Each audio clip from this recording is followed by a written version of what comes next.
Hi everyone, welcome to another episode of the Football Lookout. I'm your host today, Imran, and we'll be talking about Arsenal, the greatest team the world has ever seen. Of All course, right, I'm just today. gonna leave right now. Yeah, The biggest it's club in true, bro. London. It's That's what true. he meant to say. It's the greatest team the world has ever seen. That's how the chant goes. Thank you for coming back. If you're joining us new, again, my name is Imran. I'm an Arsenal supporter. I'm here today with Saif. Hello, what's This up? I guy. swear, Saif is never ready. Guy, I man. really am not. It's become like his signature. His signature. I say, yeah, hey, Saif, and then silence. It's like he's babysitting his daughter or something. His baby mum has come through, you know. I've got Basil here as well.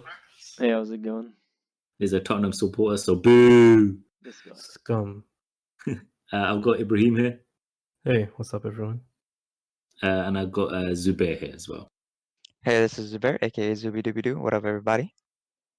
So today we will be talking about Arsenal. We will be talking about the managers that we've had, the results, the players, the signings, and yeah, let's just get into it. Ibby's favorite subject. Not Yeah, anymore, bro. It hasn't been for a while, to be honest. this guy Ibby. Did you always rants he's on the WhatsApp group? Do you know what Arsenal need? He will pop up in the WhatsApp group maybe a month after with a 5-page essay on what Arsenal needs and what they're doing wrong, and then at the end he'll mention fuck Wenger or fuck this person. Or fuck... Yeah, I that's mean, Ivy. But yeah, so the main club of discussion today is going to be Arsenal. Is my favorite club. Is the love of my life. I don't know why they cause me such stress and unhappiness. So I don't know why. man said Um, stress. He's so stressed stress, thinking about it, he can't speak. stress.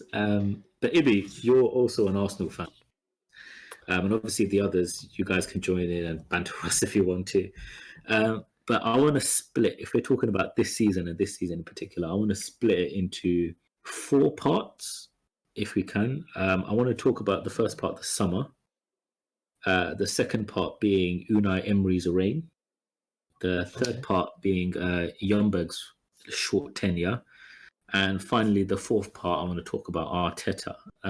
So firstly, what did you make of our summer?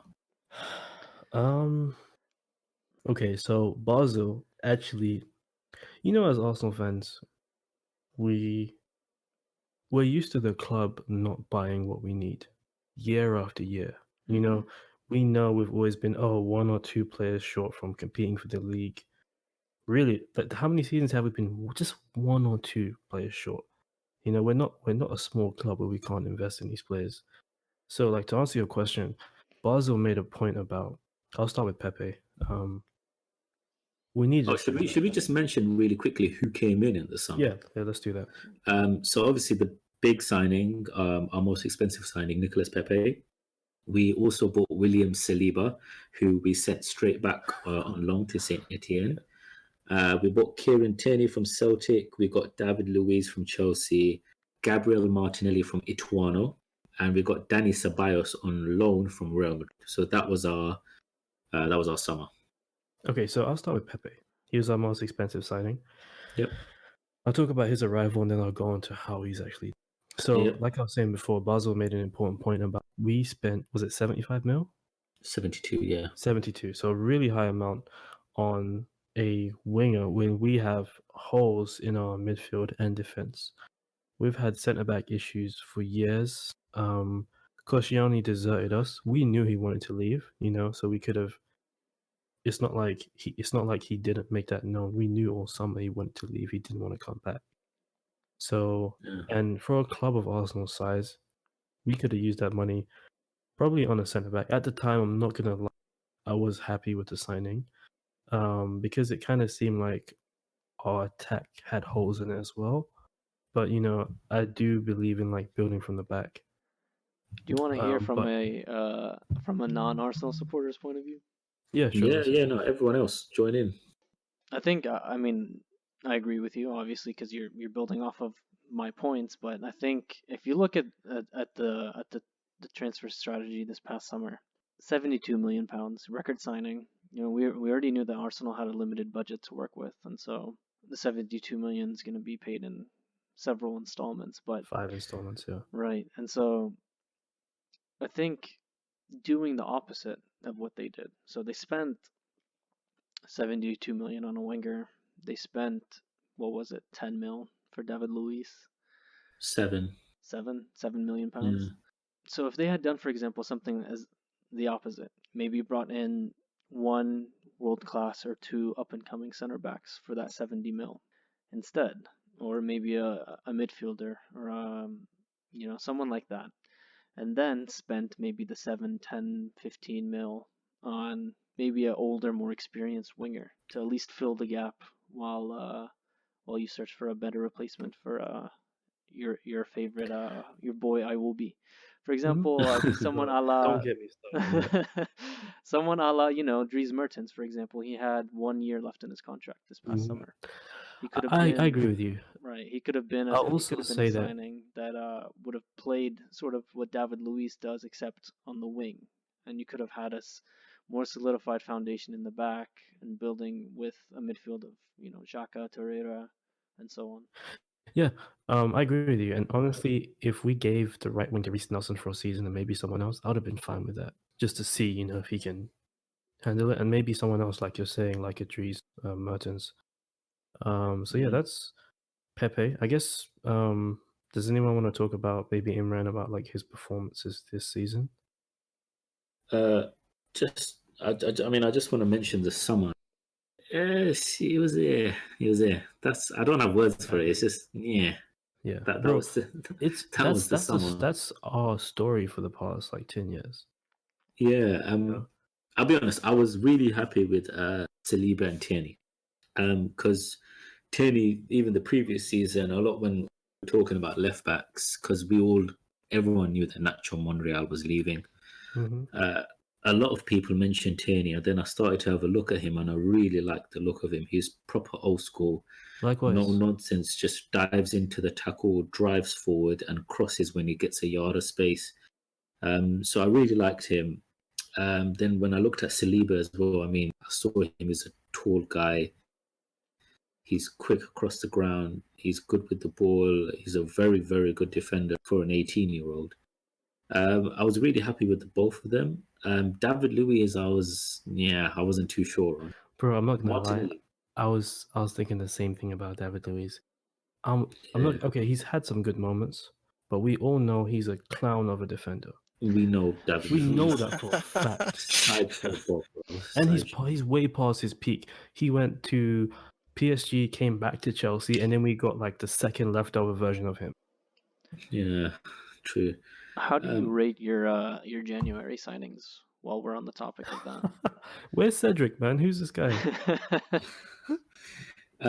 January. Okay, before we move on to January, Ibi, quickly, how out of 10, what would you rate our summer? Our summer? Okay, we got Out of Tierney. 10. I like it. Pepe. I mean, Saliba. he looks good, Martinelli, yes. Just one quick thing to add. I still feel like we need a second CDM because, Yeah, Torreira can be out of form or not there, and we just look terrible. yeah. So, honestly, I can't give it higher than a 6 because the defense was not addressed. You know what? I'd have to go with a 6 as well, simply because I didn't know much about Martinelli. Danny Ceballos, I've heard. I mean, Zubair, he comes from Madrid. I mean, what did you know about Danny Ceballos before? It's funny that you asked me that right now, and I'm trying to think of any notable performances.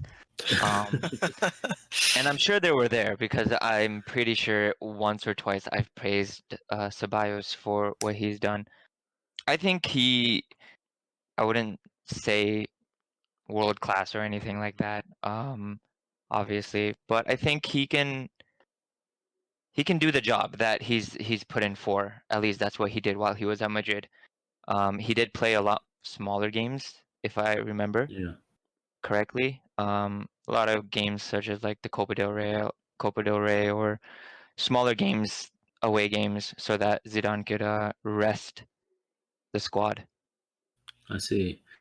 Yeah, I mean, he's done all right. He started off good, then dipped, and then he's come back, and he's all right. He's He's doing a job. All jokes but yeah, aside, I know you guys are ranting on Arsenal players, but if any Arsenal players are listening to the show, we'd love you guys on the podcast. Yeah, get Ozil on this one. Oh, No. I know, right? you know what? I think that's what we should do. We should start a hashtag about getting Ozil on this show. What are these players aren't really doing anything at the moment, so Well, I think Exactly. he just had a child, actually. Well, his wife just gave birth, I believe. Bro, when the Congrats to child's up him. at Yeah. night, like now it's late in the UK, he can come on with Yeah. us Exactly. while he's holding the baby. Facts. Bro, if he gets 350k a week, he could pay someone to father his child and come on the podcast. Bro, he could pay Ozil, if you're 5 listening, come on the show, please. But no, but real talk though, because I just want to input this just because Spurs were also in for Ceballos as well this past summer, as well as Saliba, and the Saliba thing I don't think was as genuine. I think part of it was just trying to drive up his price a little bit to get Arsenal to pay a little bit more. But the Ceballos deal was actually interesting. It seemed like at one point Ceballos was about to be a Spurs player. Really? The main Was this before or after Ndombele? This was shoot. That's a good question. Because you signed Ndombele really early in the summer, if I remember correctly. Mhm. You mean So Ndombele? probably is after. Excuse think- me, I would just like to interrupt and say his name is Endamballer. Exactly. Oh my god. Thank you. Oh my Baller. God. No, I think it was after because Ceballos was pretty late in the transfer window.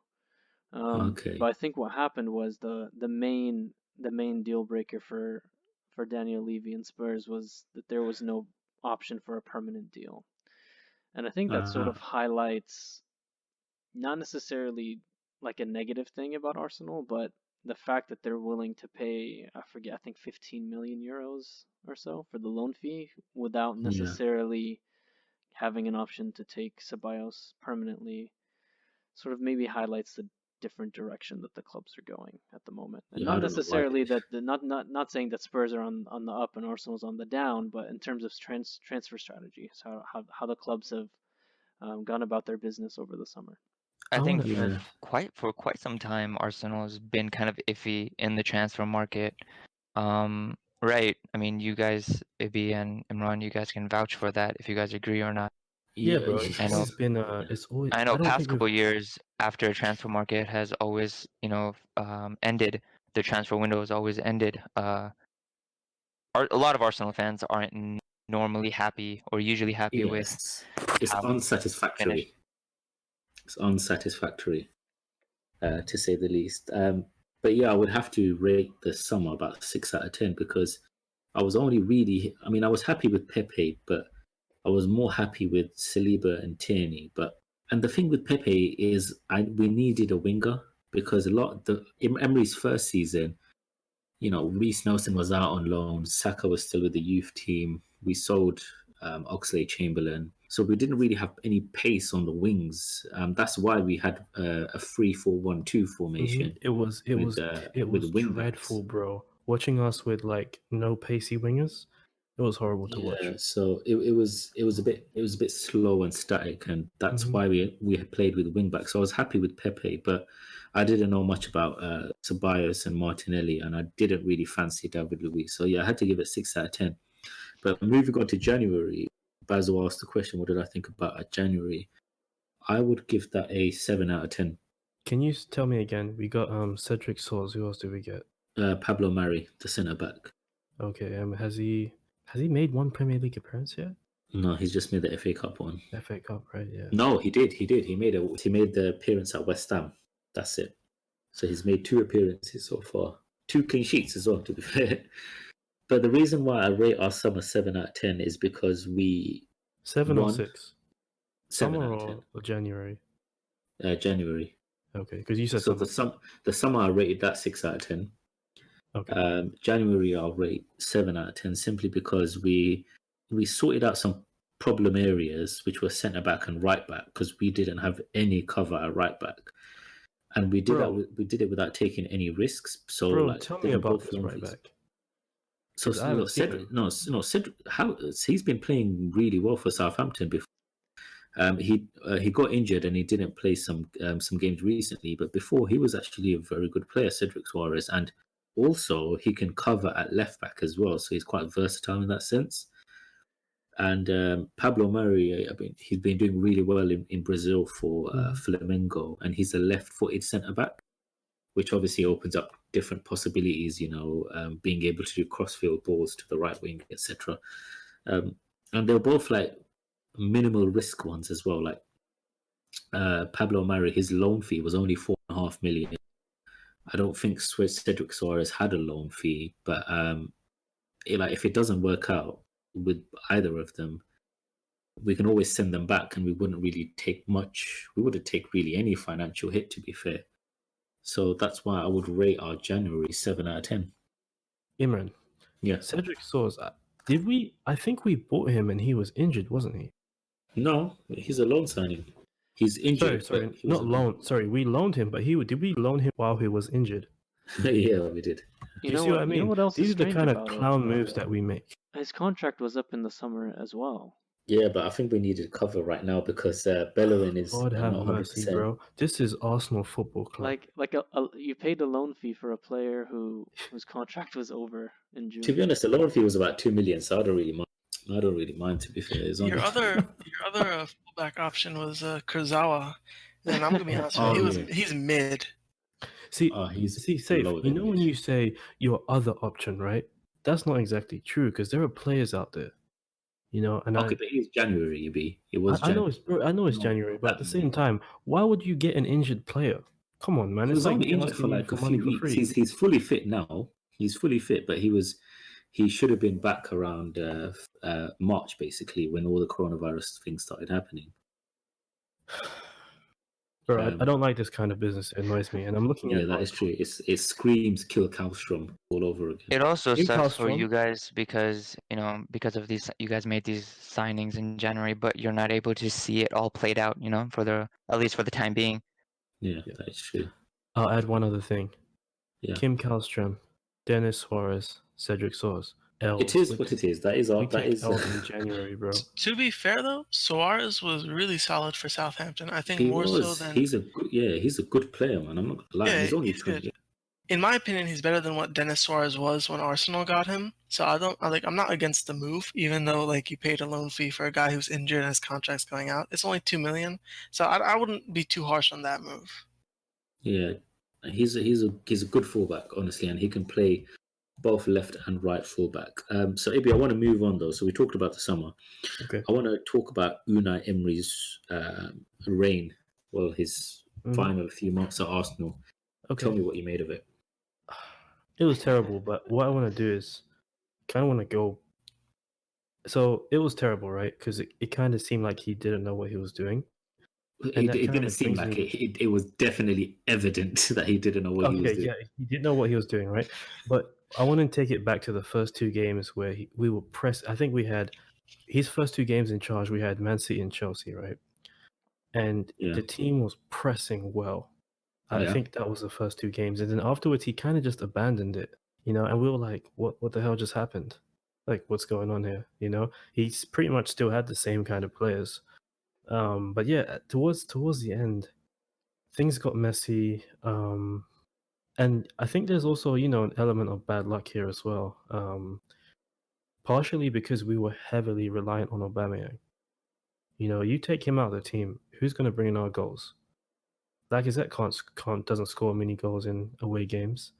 Yeah. Ozil, we already know Ozil is non-existent in away games most of the time, Yeah.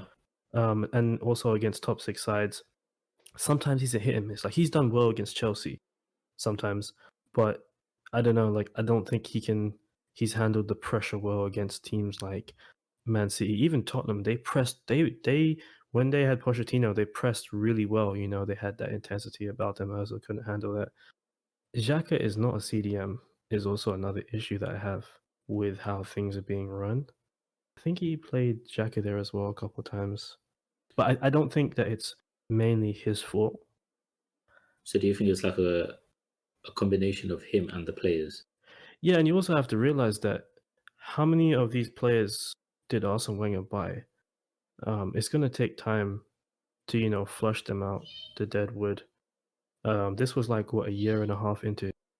I'm going to contend that point, but I understand. I understand what you're saying, but I do have a contention. But Okay, let's hear it. Basil, Zubair, and Saif. I mean, as fans outside of the club, of your fans of other clubs, it must have been hilarious, especially for you, Basil. What's going on under Unai Emery? Yeah, it was really tough to decide which I enjoyed more, like the last year or two of Wenger or Emery.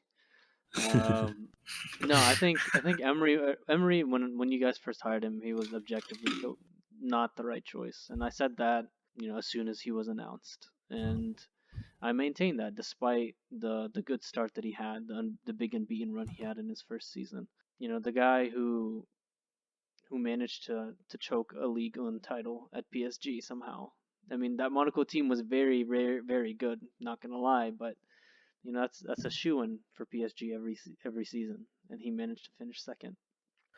Don't And forget so, the Europa League final. yeah, the Chelsea final, Arsenal Chelsea final. Also, don't forget the 6-1 against Barcelona. Yeah, the remontada. I mean, he's a very good manager. I think he's a very good manager. I think in Spain he's proven how good he is. He's won the Europa League several times, but I think that's where his limitations are. yeah, I think That's his limit. Yeah. he's a very good outside the top four, the Valencias, the Sevillas, the Bilbaos of the world. Those are the kinds of teams that he can achieve and potentially overachieve. And I think he's happy to be on that spectrum. Clubs like PSG, Arsenal might be over his head. I think also part of it is, I mean, part of it I think definitely is the size of the club, the expectations and all of that. But I think also part of it is, just him outside of Spain just never really worked that well. He also had a spell, I think, at Spartak Moscow in Russia. Did he? I think so. I think he managed there a year or two. And so I don't know how successful he was back then, but Spain seems to be his forte. I think he knows the league very well. He knows how to get the most out of players in that league. And I think he would be a very good manager if he was to return to Spain. But I think that's sort of where he should stay. Maybe he should take on the national team. That wouldn't be a bad idea. Ooh, I don't know about Yeah. that, to be fair, after what? But to me, that I mean, you guys will know from the group chat is that I defended him quite heavily. I made a lot of excuses for him. I don't know why. Looking back at it, I'm just like, why did I make so many excuses for him, etc. But I think it also comes down to club mentality. We're not a one season fire type club, or even 2 seasons. We're not like Chelsea. no, but it's not about like just speaking of this season alone. Started with 2 wins against Newcastle and Burnley, I think it was, and it all seemed to be okay. It's starting all right, but that it just went downhill after that. I mean, we got beaten at Liverpool, and then we had too many draws, and then there was issues with Özil being dropped. Why isn't he playing? And then there was talk about him and Özil having a fight in training or something like that. And then there was the whole Xhaka situation. I was gonna mention that. Who was it that he made captain and everybody? Aubameyang, yeah.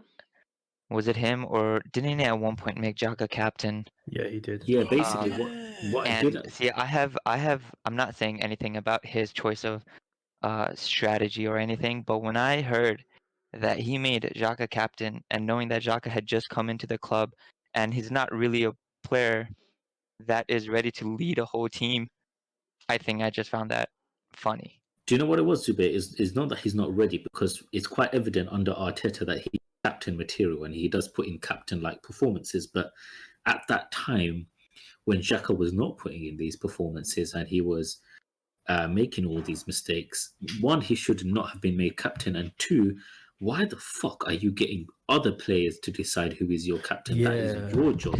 As a manager, that is your job. You make the decision. Add one thing to that, right? Not just that, right? But why do we have like 5 captains? No, a lot of clubs have lots of Yeah. captains. Yeah, like for example, Barcelona, when they were negotiating the wage like structure with the club amid the coronavirus, I think they had 4 captains, they said. You know what annoys me though? That's fine, but Arsenal have never really taken a captain armband seriously since Fabregas left. That's Yeah. fair. It's just a joke, you know. Anyone can have it, stay there a year or two, and it's yours. Yeah, but I think bigger than all of that is it's not all of it was Emery's fault. Obviously, there's big structural issues with Arsenal the last few years, whether it's the transfer strategy, whoever the technical director is, you know, all of that I think definitely played a role. But I That's think true. with that being said, at the same time, with the position Arsenal were in at the end of last season, where they almost seemed like a shoe-in for the top four. You know, being above Chelsea for the longest time, and then having those 3-0 defeats against what was it, Everton, Oh Leicester, yeah. and Well, we Wolves. I think we were what, Wolves. 3 or 4 points away from getting top 4. That's Yeah, all we we needed. bottled it. Yeah. I think But- that is something that you could definitely blame the squad and the manager for. I Mm. think being in that position and choking it away, I think is something you can blame them for. But I think he But- also picked weak lineups because he was trying to focus on No, the that Europa I League. will defend him. That one I will actually defend him on, because throughout Unai Emery's reign, he very hardly, probably only for about 2 months or so, he had a fully fit squad. We had Bellerin out, we had Holding out when he was playing really well. We had all these other players, all these other injuries. So I actually will defend him on that. Is that for like 80% of his reign, he did fully fit squad to play the kind of football that he wanted to play. But just continue on what he was doing this season is that the way it just deteriorated, it just kept getting worse and worse. We had those draws against Crystal Palace, against that Watford away game where they had 31 shots against us. All these other draws, going to Man United, who were very, very poor at the time, and playing for a draw, you know, playing with 3 central defensive midfielders. Now, why would you have a midfield of, in any game, why would you have a midfield, Xhaka, Guendouzi, and Torreira? That just doesn't make sense. Why was Torreira our furthest forward player? I swear. Bro, this it used looked to- like he was trying to turn it him used into a to- cam or It a used to box-to-box piss at me one off. I point. swear to God, I used to see Torreira ahead of Aubameyang, and I used to like, I used to do the biggest face palm because I was just like, what the fuck is this guy who's a great CDM?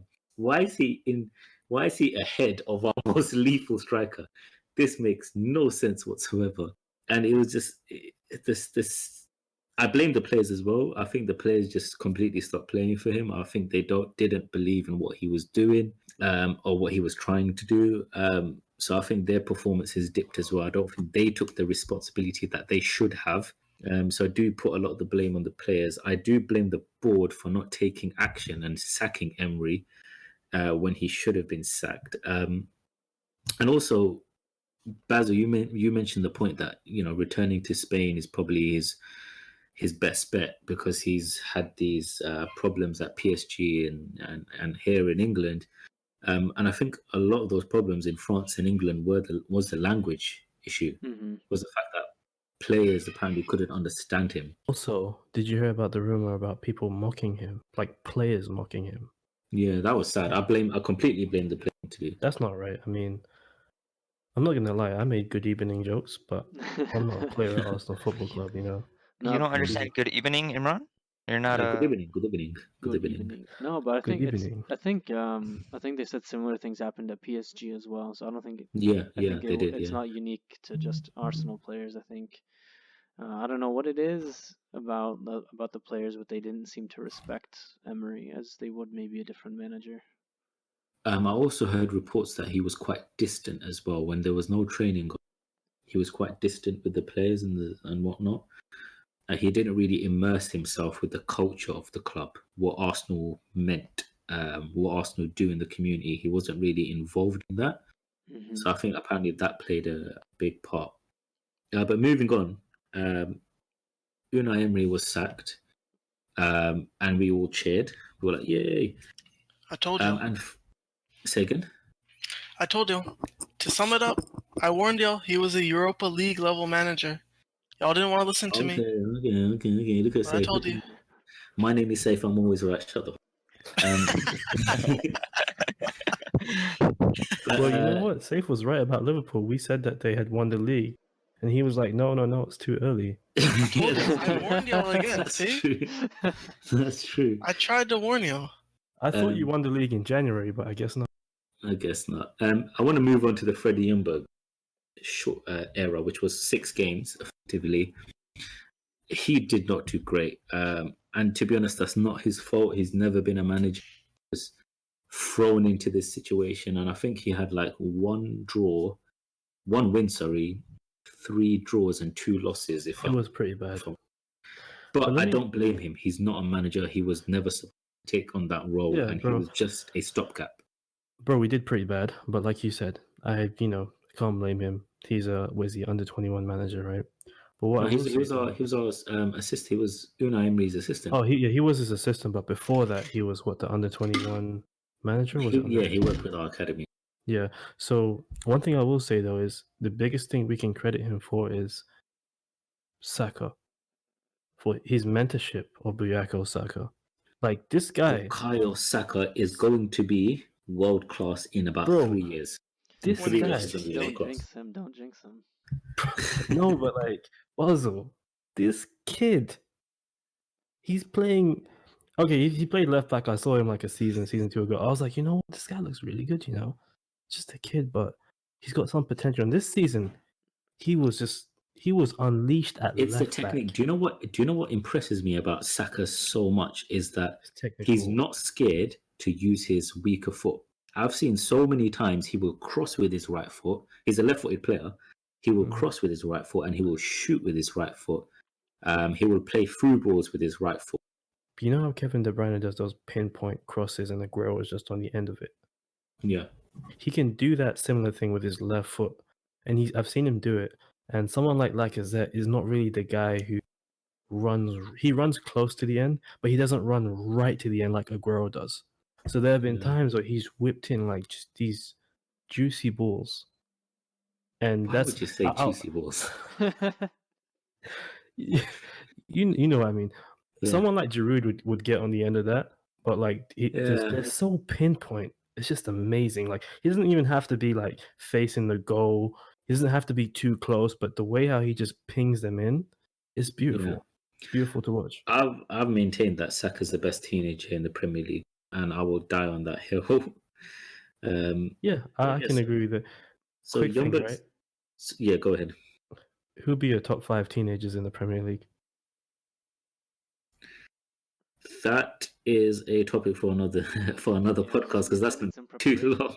Okay. Just having just looking at the time. All right, we'll but save that for next week. Yeah, why not? But Ljungberg, I think he didn't do great, but again, that's not his fault. And then now we come to Arteta. Ooh.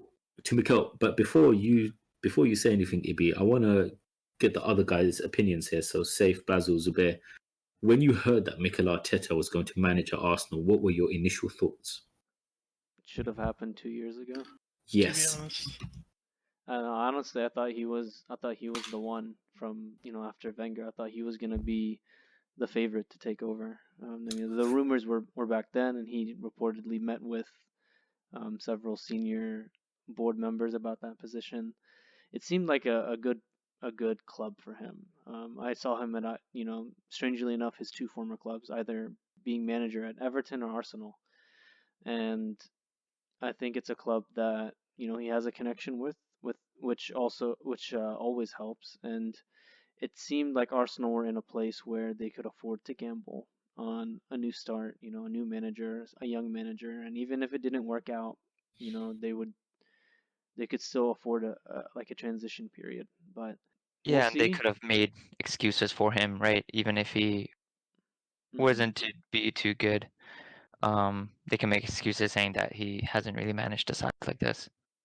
Yeah, I think he would have had a lot of benefit of the doubt, and so now he's trying to save a sinking ship almost. Yeah. But I think at the same time he has a philosophy. He's very well spoken, it seems, and so I think he'll still get a lot of benefit of the doubt this time as well. But I don't want him to be too successful as a Spurs fan, obviously. But I do like him as a person. I think he's he has this aura about him. That gravitas. Like a mini Pep. Right, and so No, Or John. he's better than Pep Guardiola. Oh my gosh. Whoa. He starts already. I think Yeah, he's, man, This is no, what yeah, happens. This is what happens when you start talking about these Arsenal talking fans, man. bullshit. I know, I'm just joking. But safe. What did you think when Arteta was appointed? I'll be honest with you. When Arsenal appointed Emery, I wasn't excited by it at all. And by excited, obviously, as a rival fan, I meant like kind of like somewhat threatened, but also like, ooh, he could do something. Like I never felt that with Emery Yeah, because I know at the time Thomas Tuchel, I don't know if I'm pronouncing that right, but Tuchel was available from Dortmund. it was. Yeah, And I know PSG went after him, so that would have been tough for Arsenal. But he's a manager that would have excited me with Arsenal because of the style he plays. yeah, So when you guys got Emery, I was like, oh, okay, that's whatever. But with Arteta, I'm actually kind of excited to see how he does. Like even yeah, though I obviously don't support Arsenal, but I'm just like excited to see what he could become because I think this is actually I'd probably say this is a good time for him to come in because before Arsenal had the mentality that you know what we need to get back in this top four. Wenger was the one holding us back, but I think now everyone's kind of like you know what this team actually needs a rebuild. So I think it's the perfect time for Arteta to come in. yeah. I can hear your point. Yeah, I agree. Basil, it's funny you should mention that he should have been appointed 2 years ago. I actually thought the same thing, and the guys in the group chat they can back me up. Ibi Safe Subir is that I said that I wanted Arteta 2 years before Emery was appointed. I wanted Arteta. You did. Because I don't know, you just kind of when you look at someone you could tell it's almost like a sixth sense that you can just tell that you know what that guy's gonna be a good manager, and that's the kind of vibe that I got for Arteta. But Arteta, like Safe said, it's almost like a blessing in disguise that yeah, it's coming to a sinking ship, but it's a good time because Arsenal fans know that we need a rebuild and they'll give him more time because of that. But I also say this that Arteta is an incredibly brave man as well, simply because he has accepted a job where it is almost like a sinking ship. He came in off the back of not just poor performances, there's Xhaka situation, the Ozil situation as well. Those were very difficult situations that he's successfully managed and that he's pretty much turned around. And he's taken this job without having any proper managerial experience. He's been obviously Pep's right hand man for the last 3 years, but being being the assistant coach is completely different to being the first team coach. Mm-hmm. So yeah, for him to take this job, the kind of the volatile job that it was, the extremely risky job that it was, it just shows the bravery of the man. And since he's come in, I actually want to share some stats with you. So under Emery, Arsenal used to, on average, cover about 107 kilometers in distance per 90 minutes. Under Arteta, that's gone up to about 109.5 kilometers per 90 minutes. So he's got us running around more. He's got us covering more ground. Before Arteta, we only used to do 8.5 interceptions per game. Under Arteta, that's gone up to 10.6. Before Arteta, on 61% of our games, we used to face 5 or more shots on target. Under Arteta, that's gone to 30% of our games. So we're facing less shots now. And finally, before Arteta, we played 15 matches. We only got 1 clean sheet, and we conceded 28 goals. That was the 15 matches just before Arteta's arrival, by the way. In the 15 matches since Arteta's been manager, we've had 7 clean sheets and we've only conceded 12 goals. So he's come in and he's implemented a philosophy. He's got us playing a really good style of football. The players know what they're doing, what their roles are. And, looking at the stats, he's improved us defensively as well.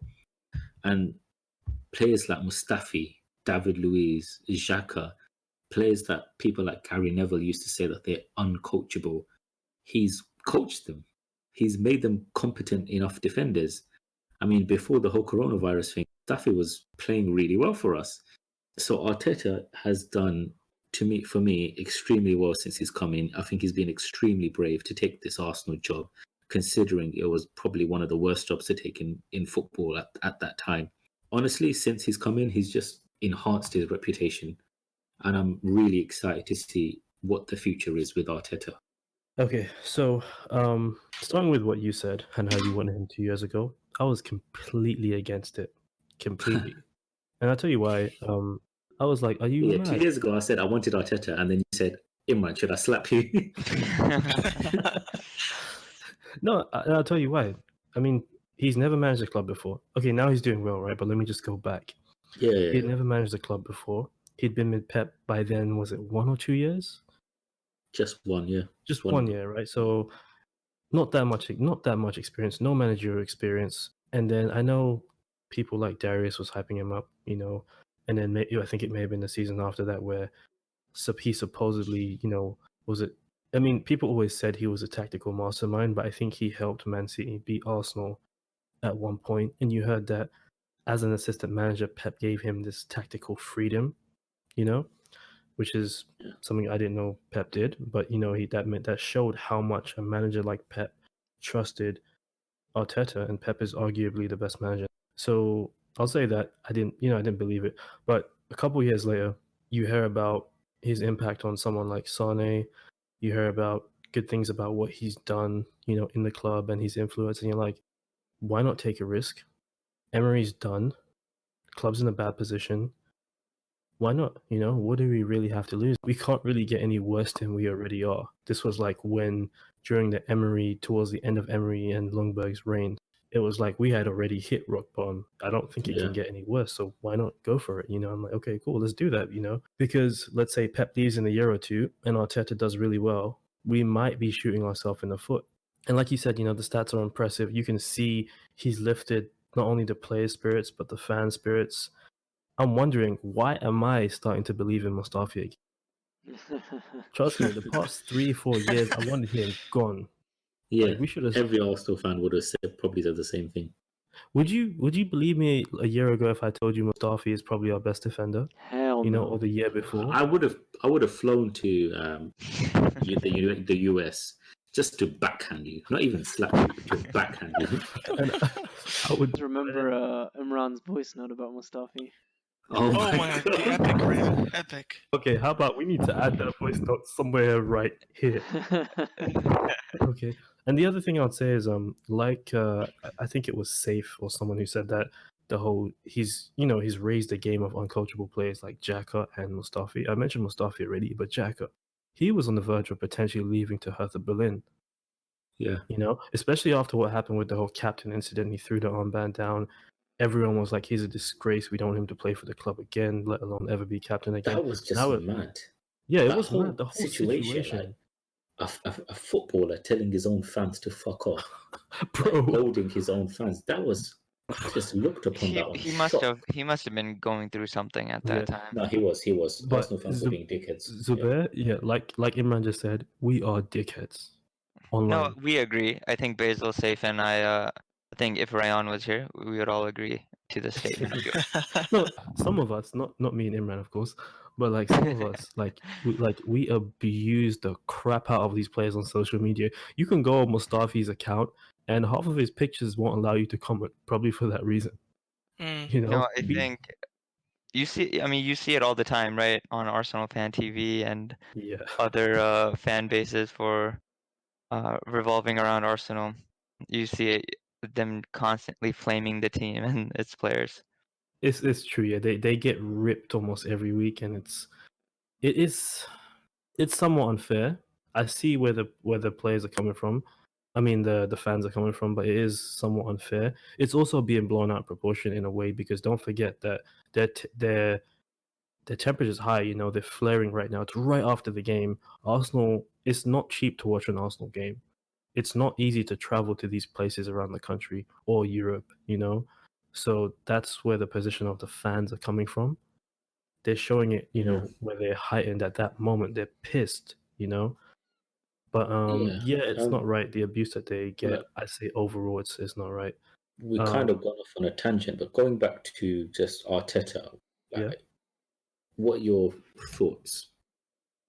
Like, how do you like? You said that you didn't want him, but he was number 2, etc.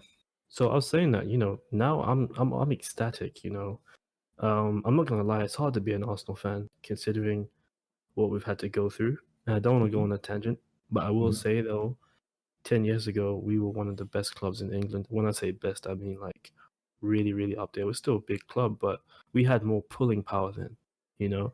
As far as Arteta, I'm happy with what he's done so far. You know, you talked about the stats. I'm happy with the playing style. And of course, you know, we have to see him get his own players. You know, I feel like Yeah. and like you guys have already said, he's rejuvenated players that we didn't trust, you know, we didn't want them there. Imagine how good we could be if he started to bring in his own players. You look at you guys already mentioned the Xhaka situation, but look at Özil. First couple games, he's kind of playing around right midfield. The way how he's moving, you know, he's moving kind of like the old Özil in some games. So I'd say I'm impressed so far. It hasn't been that long, but like in the short space of time, I'd say the future's bright. And just to close on that, I think like Safe said, now's a good time because our expectations are lower. I also think now's a good time because we have a good group of young players. You know, it'll be tragic if Aubameyang left, but we've got Martinelli, we've got Nketiah, Saka, Reece Nelson. We'll see how he does. Willock, you know, Saliba coming in, Tierney. We've got some really talented youngsters. You know, we could, even if it takes another 2-3 years. You know, I'm willing Yeah. to wait just to see how this team can form their own identity.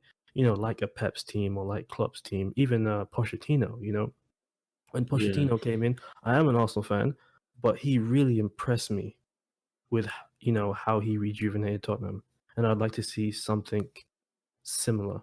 I think we will. I think we will see something similar at Arsenal. And like you mentioned, we've got some great young players. I believe that Saka is going to be world class in about 3 years, maybe World 4. class. World class. Genuinely, the kid's got bags of talent, bags and bags of talent. But just Arteta, I'm really impressed. But there is a couple of things that I am a bit. So yeah, there's a couple of things that I'm a bit iffy with regarding Arteta. The first thing is his substitutions. He's a bit late with them. He doesn't really make them when they should be made.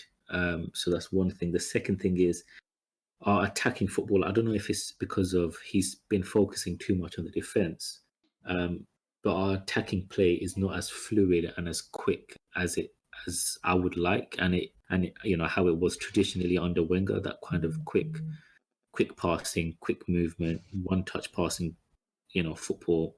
So I'm a bit I'm just hoping it's because he's focusing on the defense that the attack hasn't been really working properly. But hopefully when he does get the players that he wants, Yeah. and he gets that money and that backing, that hopefully he can make a team where that Just defends well and attacks well.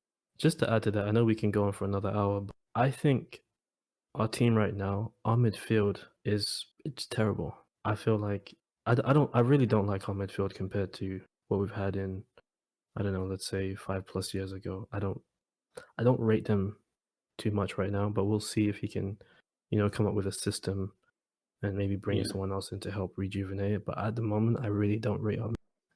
So yeah, I think we've talked about a lot of Mhm. stuff, and I think we've covered a lot of good topics. I think we've covered Arsenal and their season quite well, to be fair. Thank you all for listening, and hopefully all you guys enjoyed it. To those who have been listening to us from the start, we really do appreciate you following us. To all our new listeners, I'm glad you've been able to find us and listen to us, and hopefully you'll stay. To all our new listeners who had to start off their first episode listening to us regarding Arsenal, we apologize. That's fair. But we assure you the next few episodes are not going to be only Arsenal. Yeah, we're just going alphabetical order. But do follow us on our socials as well. We've got an Instagram and Twitter account. But yeah, this has been another episode of the Football Lookout. We hope you enjoy it. We hope that you join us next week when we cover various different topics in the world of football. But yeah, until then, stay safe and goodbye. Thank you. Cheers. I Peace out. still can't believe you guys bought Luis. Can you just please just drop it, please? I said No, goodbye.